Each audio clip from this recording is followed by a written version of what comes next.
India तक पूरा कला जगत उनका आभारी रहेगा। लालू जी एक बार भाषण दे रहे थे, सामने ऐसे यूथ बैठा हुआ था, इंटेलिजेंट बच्चे बैठे थे ऐसे प्यारे प्यारे। लालू जी ने 1 घंटे भाषण दिया, लड़का उठा एक लाइन में लालू जी को निपटा दिया। लालू जी जैसी माइक पे आए, नरेंद्र मोदी, नरेंद्र मोदी, भाइयों बहनों अच्छा दिन, नरेंद्र मोदी कब अच्छा दिन आएगा, कब आएगा अच्छा दिन। नीचे से लड़का उठा, बोला जी 9वीं फेल आपका लड़का उप मुख्यमंत्री बन गया और कितने अच्छे दिन लोग, कितने अच्छे दिन लोग। एक और नेता है क्या, नेता थे नवजोत सिंह सिद्धू, नेता थे। मैं लाफ्टर शो में सबसे यंग पार्टिसिपेंट था 2007 में। वो लोग सामने बैठते थे, हम उनको माइक ले जाकर रखना होता था, उनको हंसना होता था, पर वो हमसे पहले ही शुरू हो जाते थे। और आपने सिद्धू जी का भाषण सुना है, लंबे लंबे भाषण। एक बार वो बोलना शुरू कर दें, या तो भगवान रुकवा सकता है या इमरान रुकवा सकता है। एक नया लड़का है, उसने जैसे जाकर माइक रखा, गुरु मैं कहता हूं तुझ में वो बात है, तू ही है जो सागर को नदी, दशक को सदी बना देगा। माय डियर फ्रेंड, तुझ में वो कला है, नदियां नाले पर्वत झरने गागर सागर। बंद कर देगा, मुझे माफ करो, मैं तो माइक टेस्ट करने आया।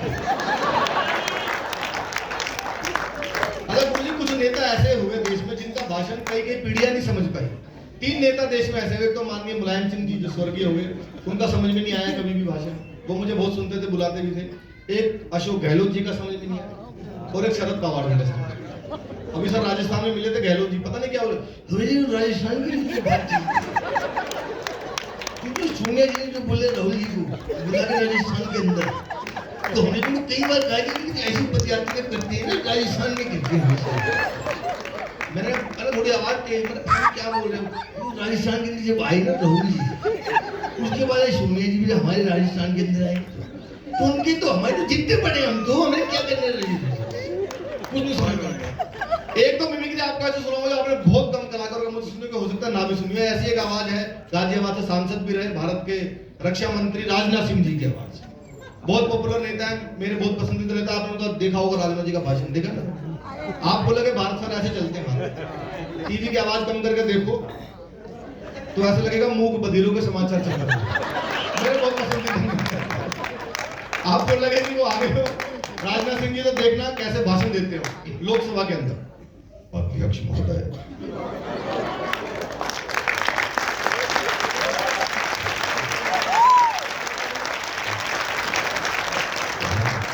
पाकिस्तान का है तो हमारी सरकार ने स्पष्ट किया है, डंके की चोट पर कहना चाहता हूं कि पाकिस्तान से अब कश्मीर पर कभी कोई बात नहीं होगी, बात यदि होगी तो पीओके पर होगी, कश्मीर पर।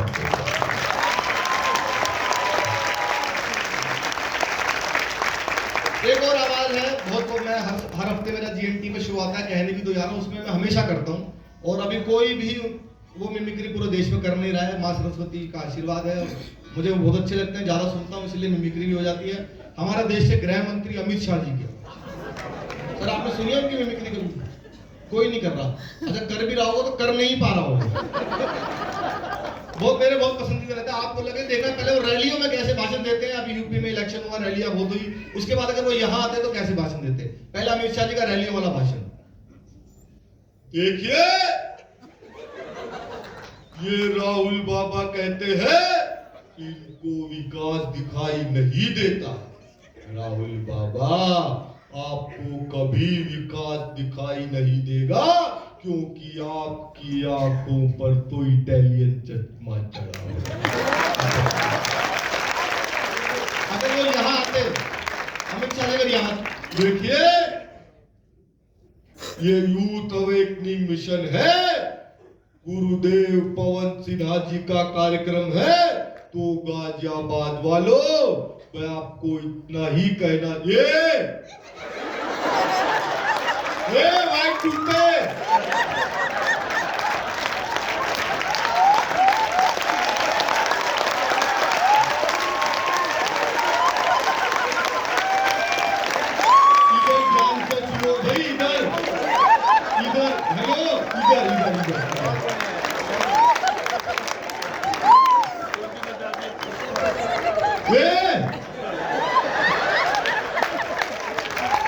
कोई इधर से आता है, ये चुई मुई कोई इधर से कोई व्हाट इज गोइंग ऑन। मैं इतना ही कहना चाहता हूँ गाजियाबाद वालों, पूरे देश की तरफ से पवन सिन्हा जी को शुभकामनाएं देता हूँ और इतना ही कहता हूँ भाई, जितने भी लोग यहाँ पर है और ताली नहीं बजाते हैं उनको हम देखेंगे।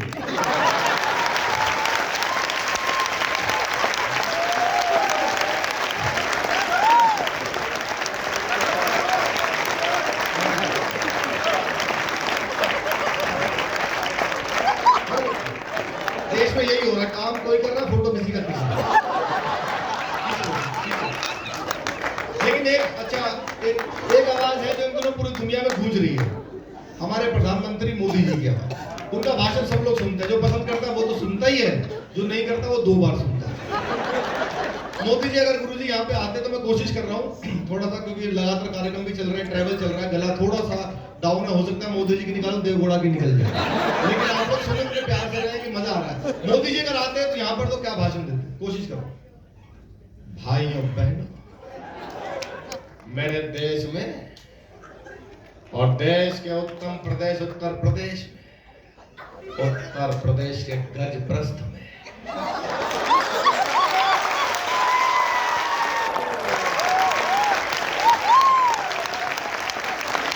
ये पावन चिंतन धरा का शानदार कार्यक्रम चल रहा है, तो मैं मेरी और 135 करोड़ भारतीयों की तरफ से आपको शुभकामनाएं।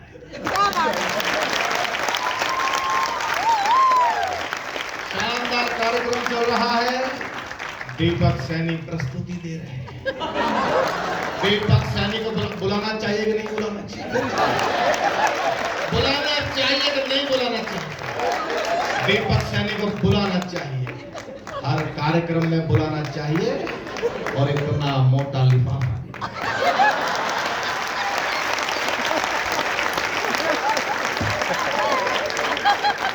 ज्यादा मोटा होता है,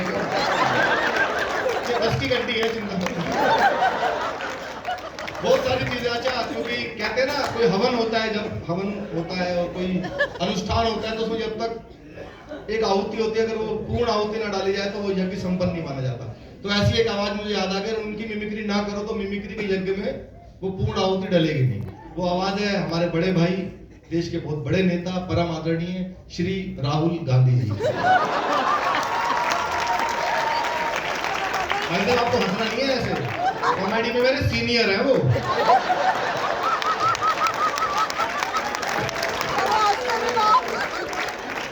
आपको लगे राहुल जी आ गए, तो राहुल जी कैसे भाषण देते हैं, मैं कोशिश देखिए भैया, ये जो कार्यक्रम है, ये जो यूथ है, युवा फ्रेश हुआ एकदम नया, ये जो युवा है और ये जो कार्यक्रम है, ये जो कॉमेडी है, ये कॉमेडी क्यों होती है मैं आपको बताता हूं। ये गोदी मीडिया आपको नहीं बताएगा, मैं बताता हूं। हाउ इज इट पॉसिबल, ये कॉमेडी कैसे होती है? ये लोग हैं, यूथ अवेकनिंग मिशन है, ये लोग बुलाते हैं तो हम करते हैं भैया, सिंपल है, खत्म, टाटा बाय बाय, अब आएगा मजा भैया, सिंपल है, सिंपल। बहुत सारे नेताओं की किया, ज्यादा तो नहीं हो रहा टाइम, बता देना आप मुझे थोड़ा पीछे जी। ऐसे मैं चाहता हूं अंत में, क्योंकि बहुत सारी लंबी सीरीज हो जाएगी सुनाते सुनाते तो गुरुदेव मैंने कुछ गुरुओं की भी की है, देखना पड़ता, क्योंकि मिमिक्री तो हम सबकी करते हैं। बहुत सारे नेता आए जिन्होंने देश को टेंशन दी, लेकिन कुछ लोग ऐसे भी आए जिन्होंने नेताओं को टेंशन दी, जैसे बाबा रामदेव। बाबा जी ने बहुत टेंशन दी। बाबा एक बार ऐसे मंच बना के योग करो, योग करो, योग करो, योग करो, करने दो, करो योग करो। अचानक बाबा की एक आंख में कुछ प्रॉब्लम है तो फड़कने लगी। किसी ने, बाबा आपकी आंख में कुछ, नीचे बैठ जा, कपालभाति कर रही है, योग करो, करो, फोटो ले, अरे बावड़े बैठ जा। तभी बाबा के बाद फोन आया कि देश के सारे नेता आएंगे, अपनी अपनी समस्याएं बताएंगे। बाबा ने कहा बुलाओ सारे नेता सामने। बाबा मंच पे, नेताओं ने कहा बाबा हमें भारत से करप्शन खत्म करना है, क्या करें बताओ? कुछ नहीं करना, पहले चटाई बिछाओ, अब अपना पेट धीरे धीरे अंदर करो। इतना भी नहीं कि वापस आए तो किडनी भी पहचानने से इनकार। एक नेता खड़ा हो बोले बाबा पेट अंदर बाहर करा तो करप्शन कैसे खत्म होगा? करता जा पेट तो कम होगा। बाबा जी एक दिन अचानक उठे, बाबा ने अनुलोम विलोम कपाल भाती प्राणायाम खूब करवाया, एकदम अचानक उठे, बाहर निकल के देखो करप्शन खत्म हो गया। एक नेता ने कहा बाबा कैसे हो गया? तुम सारे यहाँ बंद हो, फैलाएगा।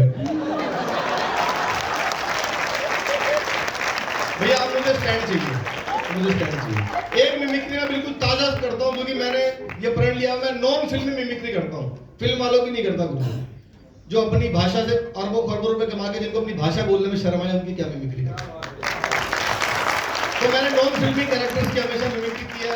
चलो इससे पहले एक और याद आ गई मुझे, जो मेरी बहुत ही प्रसिद्ध हुई मिमिक्री, और क्योंकि मैं गाजियाबाद में खड़ा होकर वो नहीं करूंगा तो फिर अजीब भी लगेगा मुझे। कई लोगों ने कहा भी करने के लिए। एक ऐसी, मैंने जो भी कैरेक्टर फेमस होता है मैं उनकी मिमिक्री करता हूँ। एक ऐसी कैरेक्टर थे पिछले दिनों राकेश टिकैत, उनकी मिमिक्री मैंने की थी जो बहुत वायरल पूरी दुनिया में हुई थी। टिकैत साहब ने खुद भी लाइक की थी। वो मेरे सपने में आ गए भाई साहब। आपने देखा होगा हमारी टीम वर्ल्ड कप से बाहर हो गई थी, क्रिकेट वर्ल्ड कप से बाहर हो गई ना। पहले इंग्लैंड न्यूजीलैंड से हारे, फिर पाकिस्तान से हारे, हम लोग बाहर हो गए। और सारा दिन टीवी पे टिकैत साहब चल रहे थे, तो मैंने उनको पकड़ा एक दिन, करो ना उनकी मिमिक्री। जानते हो ना आप उनको? यूथ का पता नहीं होता ना, यूथ को पता ही नहीं होता कि क्या चल रहा है। हमारा सीए करा है, इसलिए पूछना पड़ता है, जानते नहीं। हाँ मैं इसलिए तो गाजियाबाद में, तभी तो मैंने कहा गाजियाबाद वालों तो ज्यादा उसको रिलेट करेंगे। तो टिकैत साहब मेरे सपने में आए, भाई साहब सुना, आनंद लेना पूरा। मैंने उनसे पूछा सर ये बताओ हमारी टीम वर्ल्ड कप से बाहर होगी क्या करोगे? टिकैत साहब को याद करना, अगर वो होते तो बिल्कुल एग्जैक्ट ऐसे ही बोलते। मैंने भाई साहब क्या करें, टीम वर्ल्ड कप से बाहर हो गई, आंदोलन होगा, आंदोलन होगा, आंदोलन। मैंने कहा जी कहाँ होगा? ये होगा आईसीसी के गेट पे। आईसीसी, हाँ ये जो इंटरनेशनल कांग्रेस कमेटी जो क्रिकेट करवाती है, वहां होगा ये आंदोलन। मैंने जी क्या करोगे? मांग करेंगे, मांग। मैंने जी क्या मांग करोगे? मांग करेंगे कि दोनों मैच जो हारे हैं दोबारा करवाओ, ये मैच दोबारा होंगे और रन रेट का कानून बढ़ेगा। इस टीम का रन रेट बढ़ गया, उस टीम का रन रेट घट गया, कौन बढ़ाता है रन का रेट? ये कौन लेता है रन का रेट? रन रेट का कानून बढ़ेगा। एक और समस्या है क्रिकेट में। मैंने जी क्या समस्या है? अंपायर उंगली उठा के आउट देता है, बैट्समैन रिव्यू मांगता है, अंपायर किसी से बात करके नोट आउट कर देता है। ये कौन है बीच में अंपायर की जिससे बात होती है? ये कौन नोट आउट करता है? उसकी जांच होगी, आंदोलन होगा, पिच पे बैठेंगे, विकेट की बजाय गन्ने गड़ेंगे वहां। तो एक बिल्कुल ताजा मिमिक्री मैंने बताया, जो भी कोई फेमस हो जाता है वो मेरा ब्लूटूथ ऑन रहता है, ईश्वर की कृपा होती है, मेरी मुझसे उनकी मिमिक्री हो जाती है। तो ऐसा ही एक बाबा हमारे आजकल बहुत वायरल चल रहे हैं, बाबा बागेश्वर, और एक सनातनी हिंदू होने के नाते हमारा खुला सपोर्ट उनको है ही, लेकिन मिमिक्री तो बनती है। तो गुरुजी मैंने देखा कि बाबा बागेश्वर वाले अपनी कथा कर रहे थे, वो सबका पर्चा भविष्य लिख के रख देते हैं पहले ही। मैंने देखा वहां सामने कई सारे नेता आ गए, केजरीवाल जी का पर्चा बनाया, केजरीवाल जी फंस गए उनके उसमें आश्रम में। अब उन्होंने पर्चा बनाया, अंतिम सुना रहा हूं, उसके बाद मैं फिर बोलूंगा, 5 मिनट आपको लूंगा। बाबा ने पर्चा बनाया, एक बार तालियां बजाओ थोड़ा सा। आपको पहली बार उनकी मिमिक्री सुनेंगे आप, अभी थोड़ी देर से आपने किसी की मिमिक्री सुनी नहीं होगी, बिल्कुल लेटेस्ट ताजा आइटम है, भाप निकलता हुआ। उन्होंने अपना आश्रम, जय श्री राम। इस पंडाल के अंदर हमको एक आदमी दिखाई दे रहा है जो नीली और ढीली शर्ट पहन करके बैठा हुआ है, आ जाए, उनकी अर्जी स्वीकार की।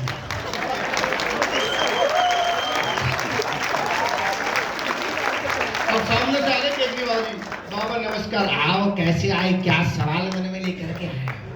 बाबा जी मैं दिल्ली का सीएम हूँ, एलजी मेरी बात नहीं मानता, मोदी मुझे काम नहीं करने देते, मुझे 26 जनवरी पे टैंक भी नहीं चलाने देते, मैं सवाल मन में लेके आया कि मैं देश का पीएम कैसे बनूंगा। बाबा ने तुम्हारा पर्चा बना रखो, पहले बाबा ने पर्चा लिख रखो, बताओ कौन सा पर्चा खोले। बाबा जी कोई सा, बाबा ने पर्चा बनाया, आप मजे लेना। ये देखो बाबा ने पर्चा बना रखो, पहले बच्चों की झूठी कसम खाएंगे, अपने गुरु को लात मार के मुख्यमंत्री बनेंगे नंबर 1। ये देखो बाबा खोल दे तुम्हारा सारा पर्चा है, देखो। इमामों को सैलरी देंगे वोट लेने के लिए मुसलमानों का, परंतु हिंदू पुजारियों को सैलरी नहीं देंगे, तुम्हारी ठटरी मारने वाला।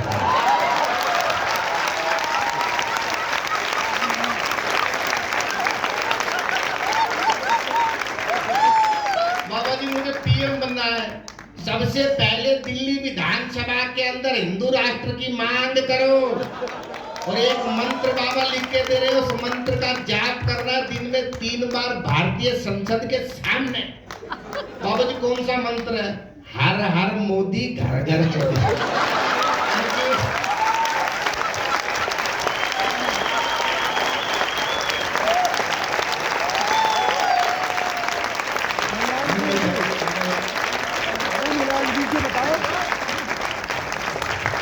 अब मैं आपको एक गीत सुनाना चाहता हूँ। सुनाने को मेरे पास बहुत सारी चीजें हैं, कविताएं हैं, कॉमेडी है, मिमिक्री है, यहीं से।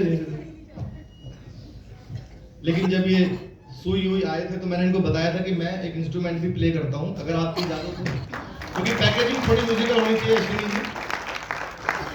अश्विनी जी का भी पर्चा बनाऊंगा मैं।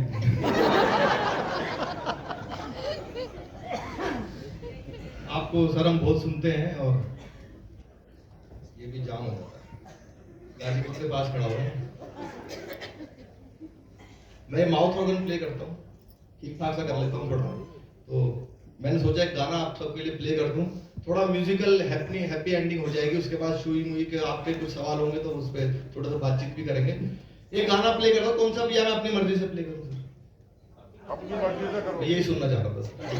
आप में से कितने लोगों को माउथ ऑर्गन बजाना आता है? थोड़ा तो बचपन में तो बच्चे बजाते हैं। आप में से आता है किसी को? किसी को नहीं? फिर मैं बहुत अच्छा बजाऊं। अश्विनी भैया से प्रॉब्लम क्या है, तो आंख बंद करके बजाना पड़ता है। कई बार आंख खोलो सामने है ही नहीं कोई, 2010 में सिक्के पड़े हों तो मैं बजाता। क्योंकि यूथ का प्रोग्राम है इसलिए गुरुजी में लेके आया हूं। कॉलेज वगैरह में मैं बहुत बजाता हूँ। चाइना में बजाया था, उनको बहुत अच्छा लगा। तो एक गीत है, क्योंकि कोरोना में हम सब लोग निकल के आए हैं, जीना यहाँ मरना यहाँ, इसके सिवा जाना। आप लोग साथ में गा भी सकते हैं।